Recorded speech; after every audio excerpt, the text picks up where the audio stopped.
Welcome to the Orozco Body and Mind podcast. I'm your host, Chris Orozco, and today we have a legend, somebody who I consider a really good friend of mine, somebody who has taught me so many things.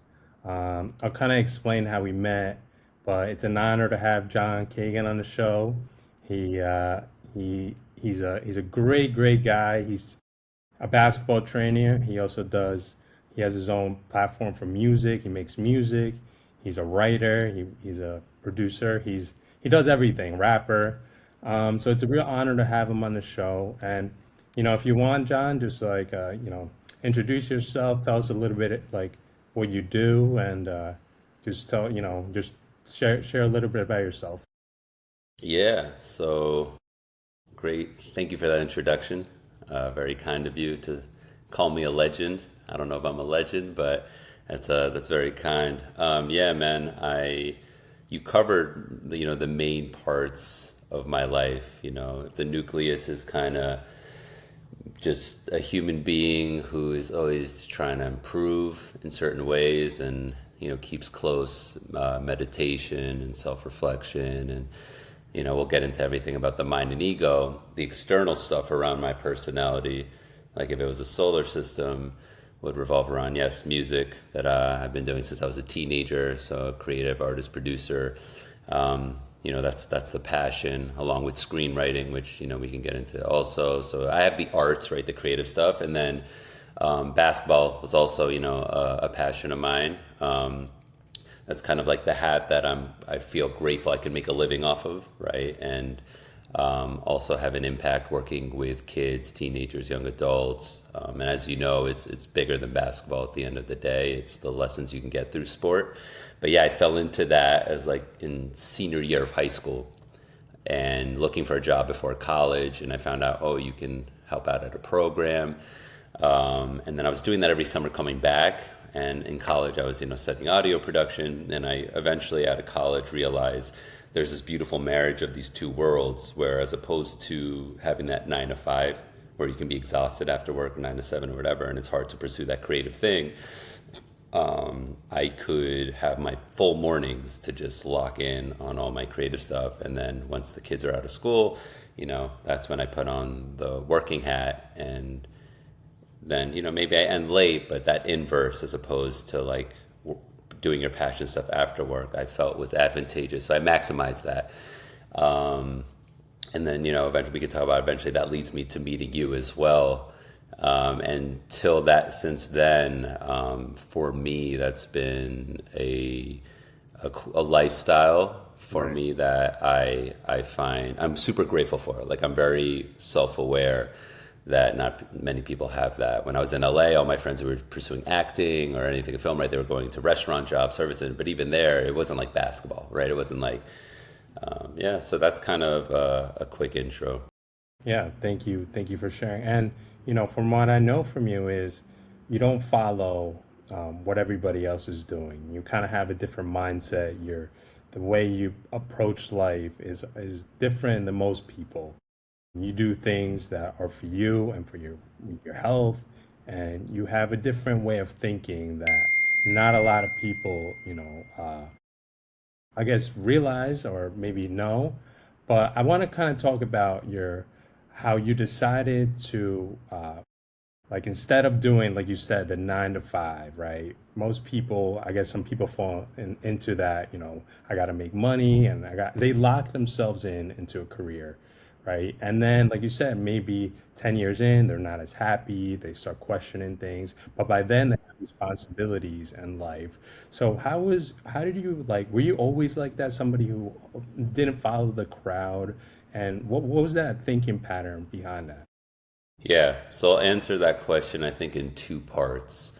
The quicker, easy one is, first, I have to be very grateful that I had the privilege and luck to be able to find a job like basketball in an area where I live, right? I won the birth lottery, or at least the lottery since birth, to put me in a position in suburban New Jersey, where there are people who are really, who will pay, right? Who will pay for their kids' lessons, and you can have kind of part-time hours and making full-time pay.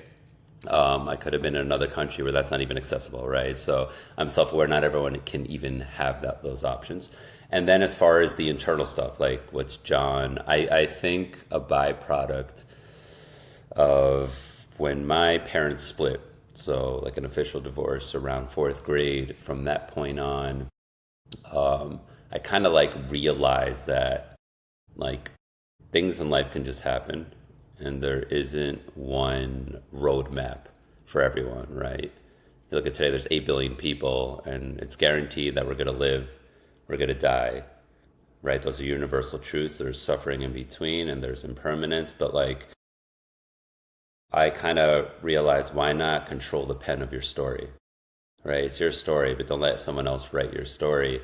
And there are societal norms, of course, and there's certain kind of advisory maps that say this is a good way to go around this path and this that. But I knew I had these childhood dreams. I knew they weren't the traditional like paths, and I also realized that my intuition was strong, and I always kind of listened to what I felt rather than kind of like if I felt like a norm didn't really speak to me, I didn't go down that path. But I also had a curiosity. So I think a part of also maybe not having my dad as that example, right? Where for young men, they can model what you may look like, what you may sound like, what you may be good at. I was kind of in this exploratory phase, right? And so basketball, and I found other figures to kind of fill this male role. Kobe for me, right? Kobe had me fall in love with basketball. And then within hip hop, there were certain artists that I was lucky to even have as mentors and get close to. And then the internet's kind of evolving at that time, so now I could explore all these things and find these flavors and new things that I like, right? Because when you grow up in a neighborhood, you're experiencing where your parents happen to raise you, and that's what you're limited to. And I think also, you understand this being a child of immigrants, you're probably subconsciously aware that there's more out there always, right? There's another language being spoken in your home and you're not thinking just. So I think that curiosity is a seed that ends up sprouting to want to discover. And then I'm also kind of like stubborn in that sense for like, I can't do things that I'm like, not passionate about. And of course, there's real life. You got to be flexible and malleable, and that's important too. So yeah, I think I don't know if that answers, but No, those are like yeah. kind of twofold. So gratitude, and then I think this internal thing. Yeah. For me, I think, how we met was through basketball. I remember it was 2015 where I had just had hip surgery. I came back home. I was rehabbing. It was a 6 month rehab. And I think I met you maybe like a month left with my rehab, and we did some basketball training. I remember I was like, I've had a lot of trainers, and I was like, John is literally the best trainer I've had. I mean, the way you broke down the game, the way you did the drills, the way you push athletes, it's very different than a normal trainer. You get the psychology behind the basketball stuff, and then the mindset, and then the motivation, right? You break everything down, like the video. I mean, you go above and beyond for your athletes. And I met you at that time, and then later on we kind of stopped talking, and then we met again at a camp, and we had a conversation. But something that throughout the time I remember, like I was talking to you, and something that was very interesting. I mean, I was going through a process myself where, like I said, I wasn't the most healthy. I was kind of eating not the best food. My habits weren't aligned, and as we got closer, as we became really good friends, meditation was something that we talked about a lot, and how meditation has kind of, shaped who you are today and how it's changed your life in so many positive ways. So I kind of want to talk about meditation a little bit. When did you start meditation, and why do you think every human should meditate? Yeah. So the genesis of it all is once again luck. I had just finished college, and my friend Dan offered to do this 10-day Vipassana retreat in Springfield, Massachusetts, or Sherburne Falls, Massachusetts. And you're 22 and you kind of feel like you have the world ahead of you. It's like I'm not so tied down to a job. Like this is a time I can kind of maybe take 10 days off. And I felt like, why not? Why I said yes, I think as I was finishing college, I was very lucky at Ithaca to have 4 years around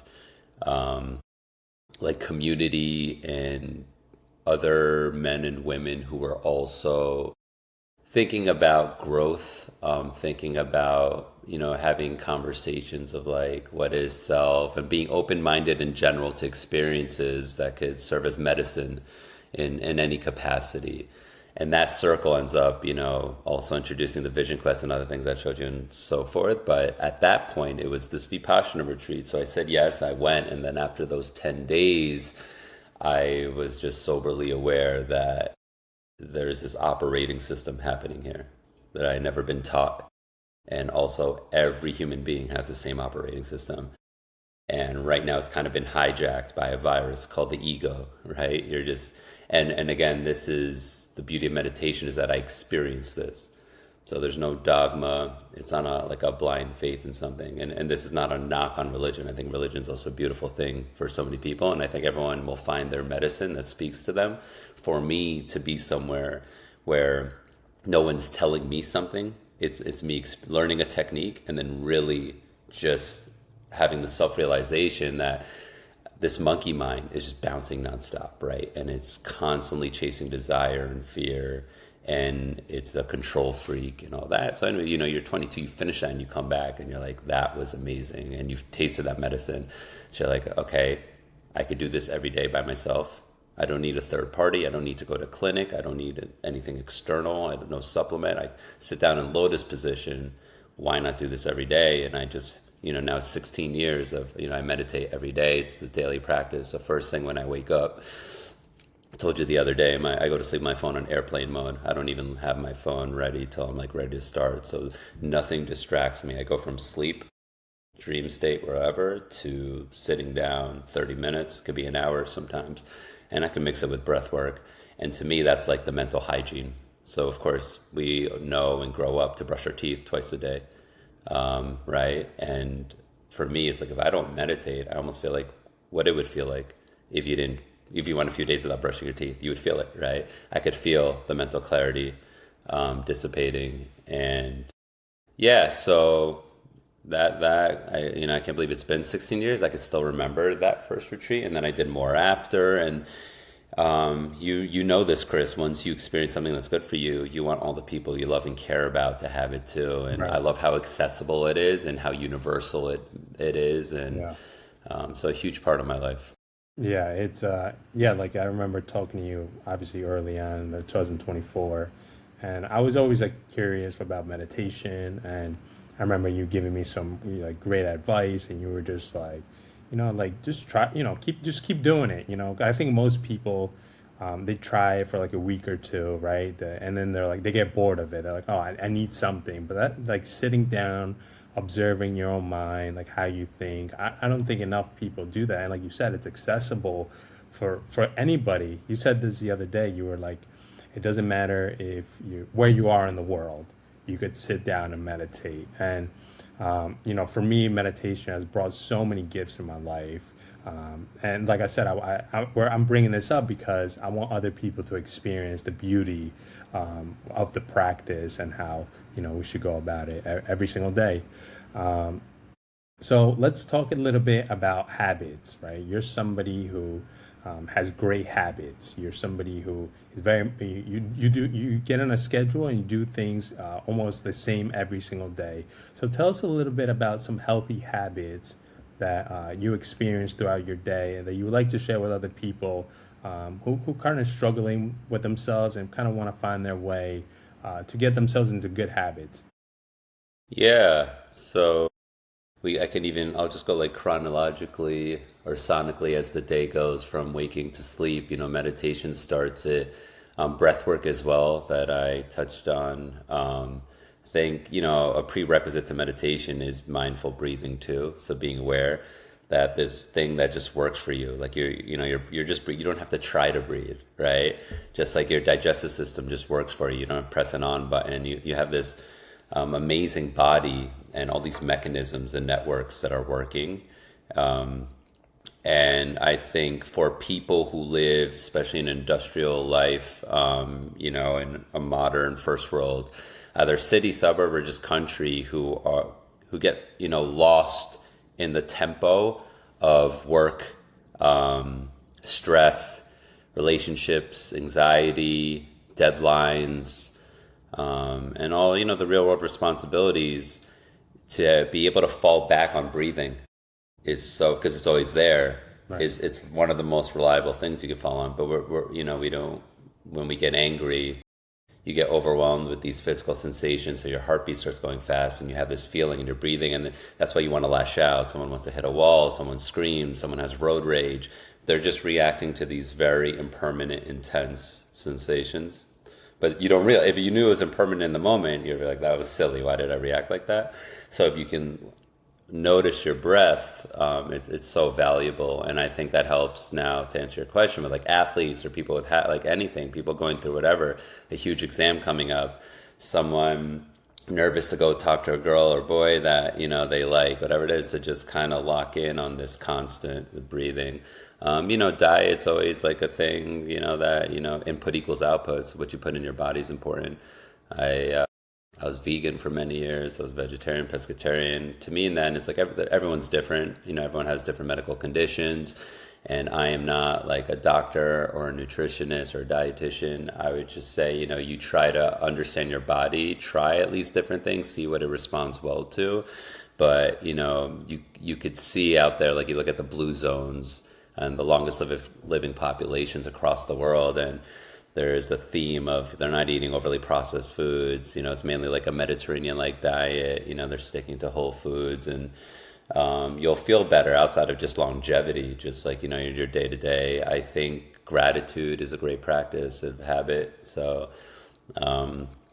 you've met Paulina, like what we usually try to do is like Friday, our dinner on Fridays, right before anything, we just share what we're grateful for to end the week, to kind of turn the page going into the weekend and reflect. And I always feel like that's a good pause. Um, and then I think a habit of just, exercise is great, but it could also be something creative, something where you're taking time for yourself, and it's like your time. And whether that's running or going to the gym, whether that's painting, your own type of like creative or physical expression is super important. You have to feel some sort of meaning, responsibility, or value. And a lot of times we get meaning when people become parents. Now there's responsibility, because responsibility gives meaning, and meaning gives value to life. So you're lucky enough, if you love your job, that's great, because now you're feeling meaning in this responsibility you have. But a lot of people may have jobs that it's just a job, right? And Right. that's understandable, it pays the bills. So when you're away from that, to feel some sort of meaning, I think is important. And again, you could take a pottery class or just something, whatever it is, and at that moment you feel more connected to yourself, rather than you're showing up somewhere to work for the man, right? And yeah, I think, other habits that always help, I think too, is a space like this, but community, like habits to like speak with people, to not keep everything inside. So men specifically, we've had prior generations where men never weren't really vulnerable, right? They didn't. The man was tough and dealt with his pain and never expressed anything, and that's just not healthy, right? You're creating like a ticking time bomb, and it's also just silly. Like, why shouldn't men be able to like share their emotions? Yeah. Like, why is that weakness? But like now, I think it's become more commonplace amongst our generation and younger to encourage that, right? Of men and boys to share their feelings. And I think if you can find, wherever you are in your life, whether if you're in university right now or in school or you're a young adult, to have that type of community of people you can touch base with, and just everyone listens to each other and share this space, that is medicine as well. So, we can go on, and like maybe when we talk about the poster, we can get like more specific. I don't want to be too long-winded with the answer, but I think those are like at the core for me. And honestly, that's what I wanted to bring up next was the poster, and you know the poster for me has been literally life changing. I mean, the I've been doing it for now 3 years, and now I'm able to share it with other people, which is really awesome. Like today, I sent you a picture of sharing it with one of my clients, That was and so cool. she was so excited. Yeah. So I mean, for me, it's been the transformation I've been able to make through the poster has been life changing. I mean, Man. the habits that I write down, the goals, right, the accomplishments, the daily tasks. I mean, there's so many things. So I want you to explain the poster, how you came up with it, in the best way you can, because I know Yeah, yeah. it's awesome. So just explain the poster, how you came up with that. I know you've been doing it for like 16 years, and now it could literally become medicine for a lot of people and a habit tracker in so many different ways. So yeah, Yeah. just explain to the people about the poster. Yeah, man. So I, again, like out of college, I knew I wanted to have some accountability for daily things I want to do, daily activities that led to short-term goals that in the long term achieve the long-term goals. So I was just using a notebook to kind of track this. And what I did was, for me, it was like exercising. And exercising could be going to the gym, it could be running, it could be swimming, it could be, I was doing mixed martial arts for a while, it could be whatever, stretching, yoga. And I was like, okay, I want to make sure that when a month ends, I know exactly how much I did. I also want to start, I'm starting to meditate. I want to meditate every day. So I want to really like make sure I'm meditating every day. I got to work on music every day. I want to make sure I'm writing every day. So I had all this stuff and I'm like, using memory doesn't work because the month can end and I can lie to myself. Oh yeah, I think I did that, but really you did it maybe only 5 times. So I used a notebook, and eventually I realized it was so big, I needed more space. So I was like, a poster makes sense more so than like this little notebook.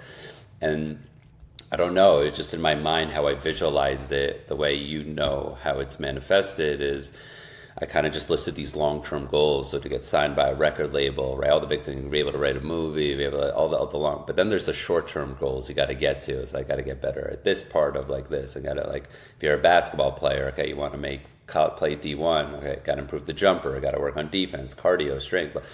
And then there's the daily things you got to do it. So I felt like if I numbered them and then made 2/3 of the poster a calendar from January till December. Every day when I wake up, I can go to the prior day and write down the numbers I did. So 2 was meditating, 4 was rapping, 5 was writing, whatever. I would write 2, 4, and 5. And then when January ends, I count how many times I did 2, 4, and I'm like, oh, I know exactly. I have the data, right, of extreme accountability. The other thing with the poster is hanging it up right in your room. So when you go to sleep, wake up, it's right in your face, right? It's letting you know, yeah, you. So yeah, it turned into this thing, but then it evolved with the work. I was like, oh, I got all these hoopers who have these dreams. Let me show them the poster. So mainly for my passion projects, I would introduce it to them, and then one of the cooler things was, I don't know if you remember Chauncey Hawkins. He played St. Joe's. He played with Nate Garvey over there. They won the Jambo, and I was working with him. This is before I even went to LA. We made a poster one time after a workout, and he was like, "What's going on here?" Like, right? And I saw him, man. I saw him at a Jambo, not this past one, the year before, because he was just like helping out with the coaching at St. Joe's, and we were talking at half court, and he's like, all the goals I had on the poster I achieved. Like he continued, and I was like, that was so cool. Like him just That's even remembering. awesome. And he ended up playing like overseas a bit too after he had his D1 stint and whatever, and that's great. But like, it's cool. I wasn't sure sometimes with my hoopers how much it would impact them, and I heard from other guys like just at their university they started using it. So even if the ball stopped bouncing, right, you can because the poster can work in any kind of part of Yeah. your life. You can Right. customize it. So yeah, that's that. And then I really felt when I met you and you were sharing, like I heard this desire and the call to want to change course in your life, Right. right? The hunger was there. So it's about more planting seeds and then letting you do your thing and see the fruits of labor, right? But I felt that I could suggest this poster and you would receive it on the other end. And here you are 3 years later, not only using it for your own life, but now you're like, you're evolving this kind of the legacy of this poster by introducing it to people you're working with and the life coaching and so forth. So it's a really beautiful evolution, and I'm happy it's been so great for you. And yeah, to anyone who's listening, to make it really simple, it's data tracking of the things you want to achieve, and you get accountability, and then you can compare your months, and then you can compare your posters like year after year, and it's just a way to monitor productivity, I guess. That's awesome, man. It's literally been life changing for me, and it's something that I've shared on my Instagram a couple of times. And I think more people should do it. Like if you're serious about your life, you're serious about making positive changes, you're serious about growing and evolving as a person. Not, I mean, the cool part too is like like you said, you could see year to year the differences, and like it's just been a great tool. So thank you for sharing that. I wanted to talk a little bit about feeling pressure in society. For example, like we talked before, how you kind of do things your own way, and I think maybe a year ago, like I think you're 36 or 37. You 37. you were 37, right? You have you're doing the music thing, you're doing screenwriting, you're going after your dream, right? But some people in that position, in their 30s, you might be like, oh, like, maybe this is not paying off. And they feel that pressure of maybe their friends doing things. And I think I admire you so much because you were like, no, I'm chasing what I love to do. I don't care if I don't get it, but the chase is worth it. And that's very admirable book because most people would probably be like, maybe I'm not getting the results I want, and not for you. I'm just an example, but they quit and they decide to not listen to the heart, so they decide to do something else. So talk about that a little bit, and now like you've been able to not only chase your dreams and make great music, and like now you're doing screenwriting, doing so many things, but now you found like a beautiful partner. So just share about that journey and that pressure that people feel from society to not let them allow them to follow their dreams, especially as Yeah, adults. man.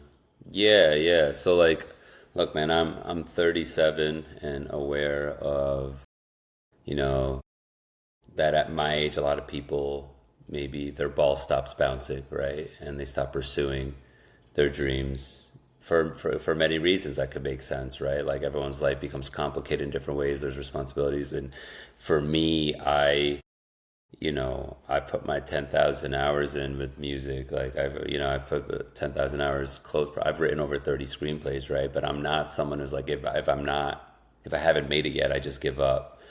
I kind of like joke with friends, like my other friends who pursue that, like we're professional dreamers, right? Because we're not doing it for just the validation or the finish line of like getting there. Yeah, like we want these dreams to manifest. We want to get signed or have that movie be made or whatever, but this is like what I love to do. So I think it comes from never seeing anyone before where I was like, I feel like that person has it all figured out. I think we're all figuring things out. And I think we all have a different compass. And it's important not to lose your compass. Right. So I just feel directed by my passions.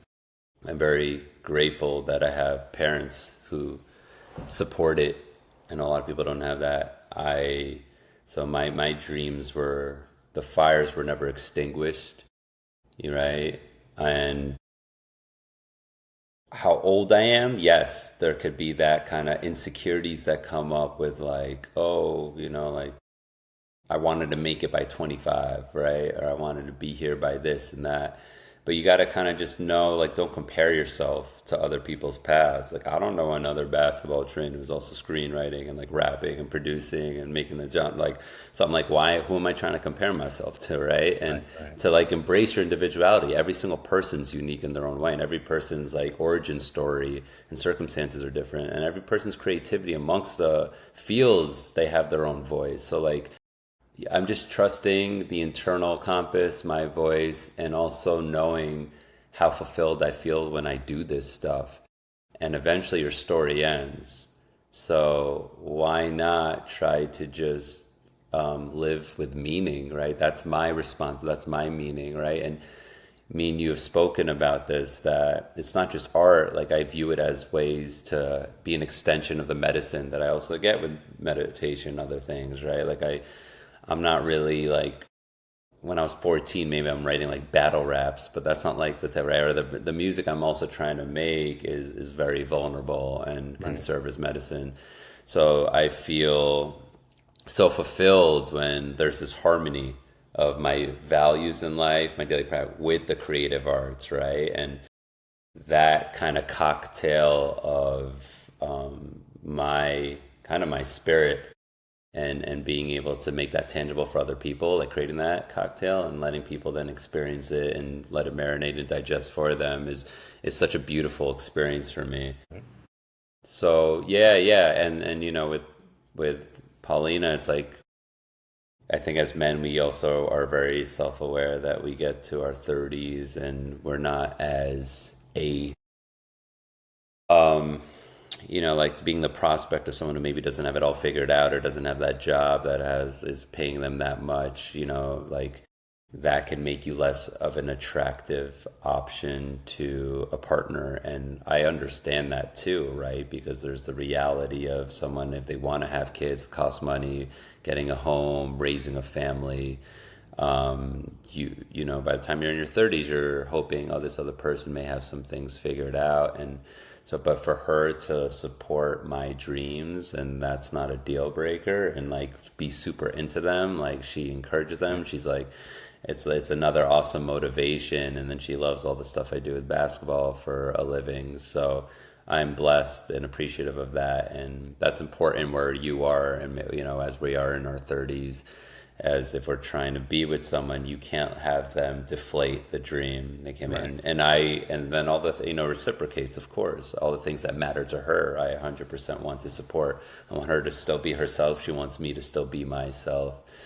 And yeah, man, I'm gonna keep on trucking. There's no quitting here. Yes, sir. Just always making stuff. I'm super driven. Amazing. And your support's been a beautiful thing too. Like honestly, like when you're like saying I'm one of your favorite artists or replaying the songs, even when you come over and hang and you're not like, hey, you want to listen? Like you're like, yo, can we play your music? And Yeah, we just, yeah, um, I never take that for granted. That's always like really cool, and I appreciate how you have supported me. yeah. And I wanted to ask you two more questions. One, I wanted to get into the the music, right? Obviously, like I'm a big fan of your music, and I love music in general, but your music, like it touches like the sounds, the bars. I mean, they have meaning. They sound really good. They make a difference in how I feel, honestly, and that's the best kind of music. Like music should move you. Music should represent something, and you have all of that. I'm not just saying that because you're here. Like you see, I put it in my stories. Like I just think it goes. The sound is incredible. So talk a little bit about your music, how you make it, what's the process you go through, and where people can find it. Cool, man. Yeah, thank you for all those words, and it's amazing that it makes you feel like that. Um, yeah, Glass Meadow's the artist name, and everything's pretty much DIY, right? So when I went to college to study audio production, like going into college, I was just an MC, just rapping, so always writing verses, but I depended on other people to produce beats, and eventually I realized that instead of paying others and paying a studio even X amount of dollars to record me, what if I could produce and do all the recording and so forth? Oh, I can learn that. Dope. So yeah, I followed that path, and then was coming out of college, my parents in their basement, I was like, this is a good spot for the acoustics. I could do all the recording. And then when I moved to LA and lived in LA, I brought that with me to my apartment there. And that's just helped me be so productive because again, I could I could just do it myself anytime. And so that's where the production part I fell in love with too. Because outside of just rapping, I also just love all music, like, right? And I think again, input equals output in this regard too. So what I've listened to and consumed will be reflected in what I make, and it's not just hip hop, right? So I always have all these ideas. It could be cinematic, it could be ambient, it could be rock, electronic, whatever. And it allows me now to collaborate with people because I can also record. So I have people come over, play cello, all my music. There was just so many people coming and we're just in a room doing it together. Like never did anything in the studio. So yeah, it's a humble little setup. It's nothing fancy at all, but it gets it done for me. And I currently have like 40 songs that I'm working on, so I should not be working on a screenplay. But it's been good this past year too. One of the things actually in the poster is last May I decided I wanted to improve singing. I was like, because I always had singers on my stuff, and I would sing a little. You heard me on like Ashtray for Memories, but it Right. wasn't like it was just like a certain type of comfortable singing. I was like, I want to improve, so I've been doing like daily singing stuff online to improve that, and that's gonna kind of allow me to do a little more on my music and songs I'm Mhm. working on. So again, even like at this age, like always growing, always learning something new, always trying to improve. And music's one of those universals, right? There's food, there's very few things that every human, no matter where they are, what nationality or religion they have in their cultures. And I think it unifies people, you know. And as you said, with the stuff I try to make it not just vulnerable, but I'm trying to make more music these days that it's like self-reflection in a way where you're like looking in the mirror rather than pointing. Like rap always had this kind of like I'm the best, and then it's pointing fingers at other people. But it's like a very kind of you grow at. It's just so childish, right? And for me, I want people to hear the music and they're like, it almost sounds like John is just not bashing himself, but it's just like being so open about his own flaws, right? Just like Right. diving into what makes us human, which Mhm. is not this manufactured, edited social media nonsense that we're living in where everyone tailors the best part of their lives and they show that and they hide the messy. I want my music to show the messy, right? And I think because that's the most relatable stuff. So that's where I'm at with it, and you'll always be one of the people. I'll show the rough drafts too. You Yes. always get the Yes. sneak peeks. Yep. But yeah, man. Awesome, man. That's really it's really great that you have that gift because it's a gift, right? Not everyone has those abilities to. Some people do have like abilities, but like a special gift to like really make great music is something that I'm like, man, in my past life or in my next life, I hope I'm like an artist. Like, so obviously, this wouldn't be a podcast if we didn't talk about the great Kobe Bryant.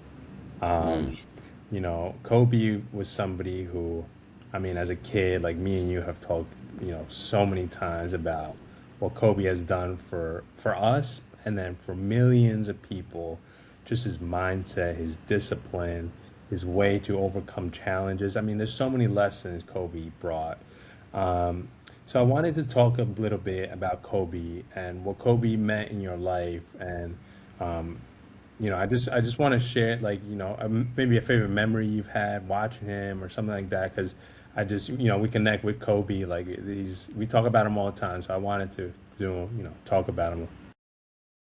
Yeah, Kobe's my favorite athlete of all time, and what drew me Same to with me him, by the way. yeah, is he stood out in so many ways, but what really stood out to me was you had one of the earliest people coming out of high school straight to the NBA who was chasing Mike at a time where everyone was singing like Mike, I want to be like Mike, but he actually got the closest, right? Like everyone was singing it. He actually went about literally trying to be like Mike.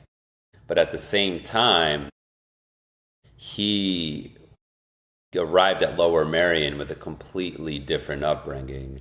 And for me personally, as you know, a theme in this conversation we've had, I've gravitated towards trailblazers or people who are just anomalies, people who walked a little differently, fearlessly doing that, not for the sake of being different, for the sake of like they know who they were, and and it intrigued me always to like understand these people. And a guy who's, you know, there was no one else growing up in Italy, right? Speaking, you know, three different languages, coming to Lower Merion, not growing up in this American culture like AU style, and then his approach too of just being so dedicated, right? Like at such a young age, made me see someone who loved his craft. Not like I'm trying to make the league and make this much money and there's that, you know, like he loves the craft and I'm all about craft like that, you know, obviously. Right. So that inspired me. And then what would happen is this beautiful story of like this guy falling and this guy going through tribulations, right? And in front of the whole you know world, like it's publicized. He's a public figure. And it's nothing we ever could understand, right? We like to sit on our couches and we scroll and we criticize people. Like, you know, you hear these kids, that person's trash. Like we're all commentating on everyone's lives but Yeah. ourselves, right? Everyone has an opinion. So for him to have fallen the way he had and his, you know, everything that, you know, with his marriage, what happened in Colorado, and then, you know, people saying he's selfish, but to achieve the 5 rings and to see this young guy also all of a sudden become a good teammate and like a guy who like led his teammates, learned how to change, right? Had to grow with the help of Phil, but him self-reflecting was beautiful. And I love how he self-reflected. I love how he experienced losing. I love how he went crazy in the off seasons. I love that he was just honest in his interviews. You know, we all know the Mamba mentality and all that, but I think what was cool too was then seeing this chapter as a girl dad and then how he became this proponent and spokesperson for women's sports, you know, going to the women's soccer team games before that was cool, and then WNBA. And I thought that next chapter was also going to be beautiful, as we spoke about. But then as he, you know, kind of, you know, hung the jersey, you saw this next chapter where that kind of fierce person went away, but he took that same work ethic to storytelling and brought that to Hollywood and won an Oscar. And, you know, his loss is sad on so many levels, just from a human standpoint, his legacy, a father, his daughter. But what I also found heartbreaking was I felt like he had still so much to give in this next chapter of storytelling and what he was going to do there. And such a unique human being, man. And I think that we are lucky to have grown up with him rather than learn about him after his career, Right. Right. because it's so different. You know, I Right. watched that 81-point game, man. That was Yeah. the first year of NBA League Pass, and I was able to get it. I saw, you know, like I just literally watched his career, Yeah. and I know how you feel about him as well. I hope that people in the future with Kobe can realize how unique he was, also as not just the human being, but like how there just hasn't been anything like him since. You know, as we go further in time, you can appreciate someone's uniqueness. Right. He's really a unicorn in so many ways, man. He did not chase the cool, even though he was chasing the greatest.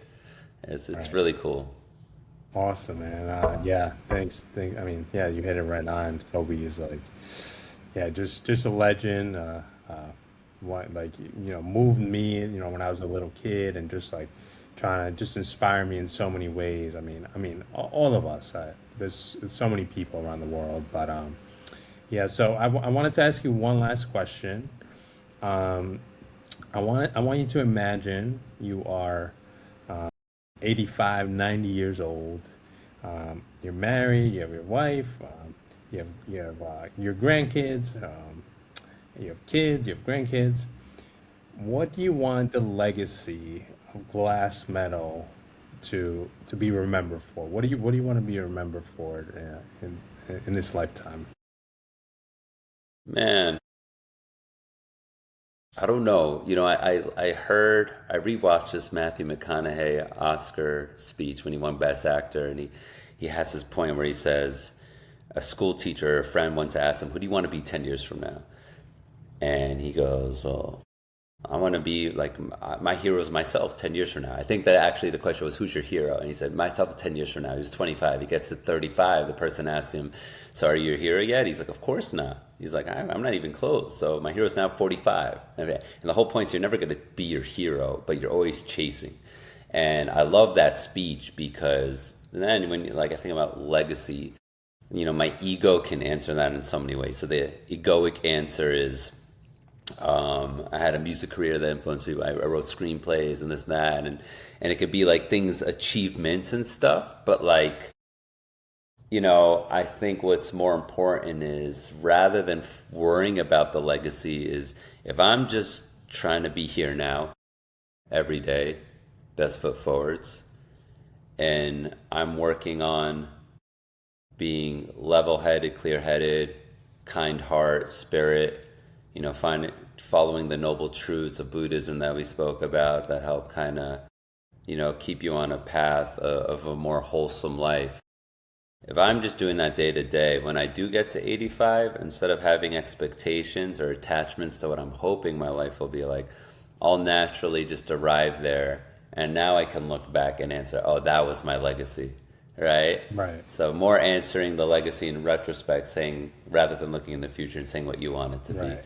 Right. Because in doing that, you'll create these attachments and it assumes control in life. Tomorrow, something crazy could happen to me, something in the world, right? So Right. all this is just self-talk and not, let's just be here now, right now, and take that day by day. And then I think the story will write itself accordingly. That's yeah. What an amazing answer, John. Bars. Yeah, there you go, bars. John, thank you for coming Yeah, man. on. You know how much our friendship means to me. I think you feel the same way. The gift of a true friend, somebody who I can go to, like you were there when my father passed. I think, we really shared some, times together where like, I needed a friend to lean on. I needed somebody to talk to. And that was just you, you were there for me. You listened, you didn't, you were so great. And I'm really appreciative. So, I hope that, life continues to blesses you. I hope that you continue on your path. And I know that, like you said, if you stay on the right track every day, stay present, you're gonna make a difference you already are making a difference in the world, but your music will inspire, so many people in your writing. So thank you. Thank you for all of that, man. And yeah, again, it's really awesome seeing your evolution since I moved back from LA and we linked up to now. Just seeing where you were, where you are now, how you are exercising your ambitions and dreams, and how you went from this intention to want to help people, going into life coaching, taking a course, where you are now, and it's very real. Something that was a vision has become real for you, and seeing it blossom is beautiful. And yeah, man, it's I am inspired by you too, and I think you have so much to give to the world, and I'm so happy to see you happy here right now. And yeah, just giving me a little time to talk to you is cool too. I don't think I have too much to share, but hopefully there was some kernel of truths. So thanks so much. I'm rooting for you, and I hope that your people who listen in and are going to follow you truly can relate with your vulnerability of showing this rock bottom, showing these tough times, and giving them, a sample playbook of a way out. And I'll be cheering you on throughout your journey for sure. Thank you, John. Thank you so Yeah, much. man. Thanks for sharing, and we'll talk very soon. All right, peace, man.